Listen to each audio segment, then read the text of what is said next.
2015 میلادي کال د افغانستان د اقتصاد لپاره له لوړو ژورو ډک کال و. په دې کال کې هیواد د پام وړ بدلونونو شاهد و چې د نړیوال بانک د راپورونو پر بنسټ اقتصادي وده، د بهرنیو اسعارو پر وړاندې د افغانیو ثبات، د برېښنا قانونو او سوداګرۍ په برخو کې بېلابېل تړونونه، د افغانستان د پراختیایي ستراتیژۍ تدوین، په تولیدي فابریکو سترې پانګونې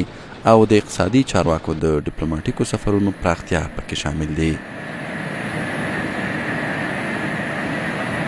د ټولنیز د موندنو پر بنسټ یوازې په تیر میلادي کال کې د برېښنا په برخه کې د اوبو او انرژۍ وزارت او د افغانستان برېښنا شرکت له لوري له کورنیو او بهرنیو شرکتونو سره د نږدې 11 میلیارډ ډالرو په ارزښت تړونونه لاسلیک شول. دغه راز د تولیدي فابریکو پر جوړولو نږدې 250 میلیونه ډالر پانګونه شوې ده. دا پانګونې د المونیمي قوطیو د تولید، د وسپنې ویلې کولو، د ممیزو او انارو د پروسس، سمنټو او وړو د تولید پر فابریکو شوی دی. در این باره پالیسی های بسیار واضح مدون شده است و چی سرمایه گذارای داخلی ما هست و چی سرمایه گذارای بیرونی است. په 2015 کال کې د بیخ بنسټیزو پروژو په برخو کې هم د قوشتېپې کانال د دویم پړاو پروژې 95 سلنې پرمختګ، د واخان اقتصادي دهلیز 80 سلنې پرمختګ،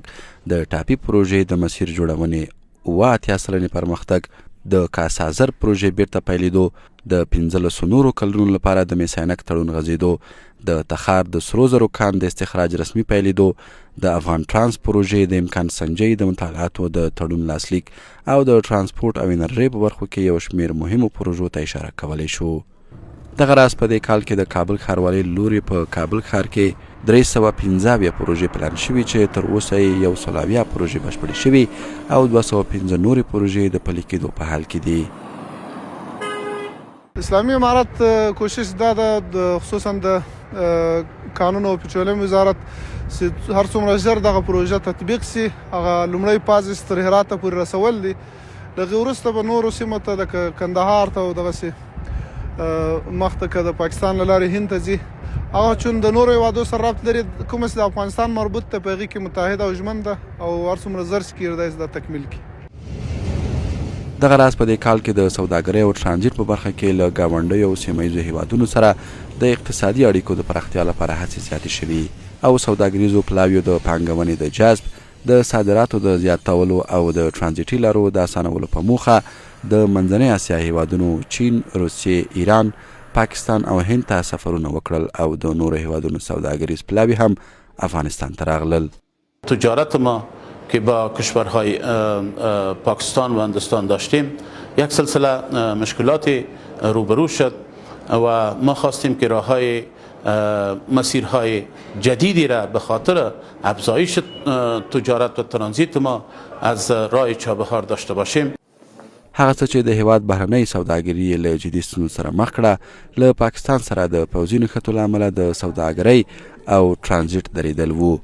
چې د کابل او اسلام آباد سوداګرو ته پراخ مالی زیانونه واړول او هیواد خپل څه باندې 1 میلیارډ ډالري بازار له لاسه ورکړ.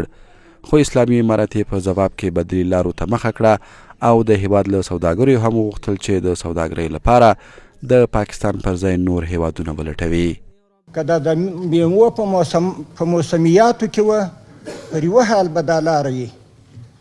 داسې به بیا نه کېږي چې کوم وخت کې د دوی د حاصلاتو، د دوی د میوو وخت موسم را نږدې شي، د دوی له را رواني او زموږ د خوا له چې موسم وخت را نږدې شي، بالا په یو بانه په یو جزي بانه باندې لاره وتړي. خو له دغو پانګونو اقتصادي ودې لپاره له هڅو سره سره بنسټیزې ستونزې لا هم پر خپل ځای دي. د نړیوالو مرستو کموالي، بېروزګارۍ او بېوزلۍ او له ایران او پاکستانه د کډوالو پراخې راستنېدنې د خلکو د ژوند د پام وړ ښه والي مخه نیولې ده. ډانلډ ټرمپ د 2015 کال د جنورۍ پر 21 تر هغې وروسته چې د امریکا د متحده ایالتونو ولسمشر په توګه لوړه وکړه، د دې هیواد بهرنۍ مرستې چې افغانستان هم پکې شامل و د 90 ورځو لپاره وځنډولې.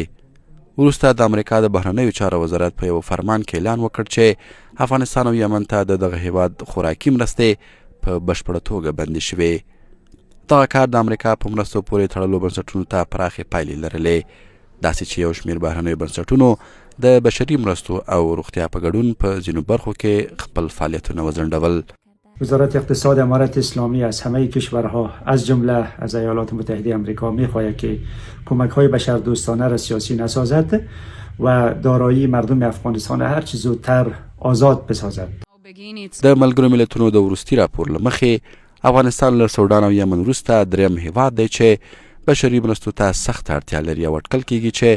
په 2026 میلادي کال کې به په هیواد کې شاوخوا 21.9 میلیونه کسان بشري مرستو ته اړتیا ولري. زموږ غوښتنه 1.1 میلیارډ ډالر ده څو 17.5 میلیونه خلکو ته مرسته ورسوو، خو د بودیجې د سخت کموالي له امله مو پروګرام ته په فوق‌العاده توګه لومړیتوب ورکړی دی او اوس یوازې 3.9 میلیونه هغه کسان مشخص کوو چې ژوند ژغورونکو مرستو ته خورا اړ دي. له دې ټولو سره سره د افغانستان د شتمنیو کنګل پاتې کېدل، د افغان ټرانس او د لوګر د میسانک په څیر د مهمو پروژو نه پیلېدل او له پاکستان سره سوداګریزې ستونزې هغه مهمې ننګونې وې چې په 2025 کال کې نه حل شوې پاتې دي او پر اقتصادي وده یې سیوری وغوړاوه.